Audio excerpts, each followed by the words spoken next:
about 13 years ago, and we found it quite challenging. We speak English in Ireland, you speak English here, but to a great extent, though, we had to learn a different language. As you were asking us, how are we acclimating? We were trying to acclimatise. The word that really kind of intrigues people, that is a difference between Ireland and the US, is crack, which I think you all know what the difference is. But she said to the cop, we'll have some crack. The cop who was taken aback. But she meant to have fun, so they danced in the sun, had a drink and a pint and a snack. When we came over here, I was asked a number of different questions that kind of show the difference in language and in the way people see language. Very early in my business career over here, one of my colleagues, who was not a saint at all, he said to me, "Conor, you use a lot of profanity." "What's a freaking profanity?" I said. Now, please note that Mr. Cunneen sanitized his response for the sensitivities of Midwestern audiences. But those of you who've been to Ireland will know that the Irish do curse and swear a lot. But no one sees it as a profanity. In fact, a good Irishman in a 4-word sentence can put in 3 F-bombs. Those of you who are looking for instruction can get it after the show. But we don't see those things as profanities. Another question we were asked regularly when we came over was, "Conor, do you have siblings?" And I'm thinking, what kind of disease is siblings?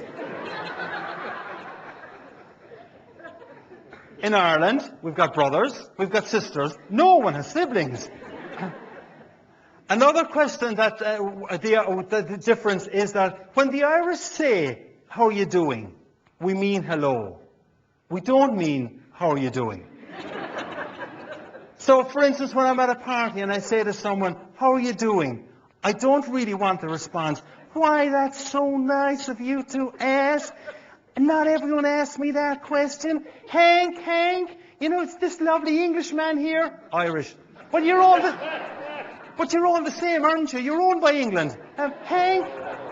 Hank, this lovely Irishman here, he wants to know how we're doing, and I was just about to tell him about your prostate infection.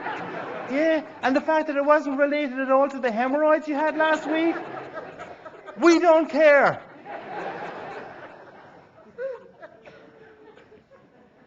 US immigration also makes life interesting in terms of language. Not until very recently, and some of you may have experienced this.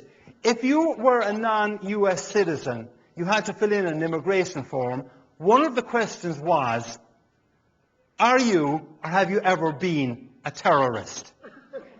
Fact. Another question that we were asked, we became US citizens a few years back.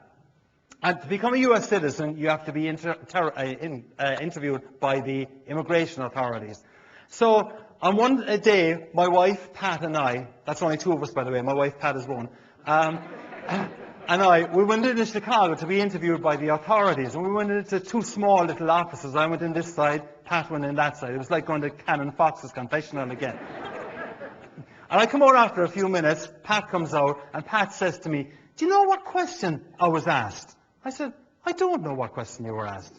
And she said, "The question the immigration officer asked me was, are you or have you ever been a prostitute?" Like you, I was totally stunned. I said to her, "How could they have known?"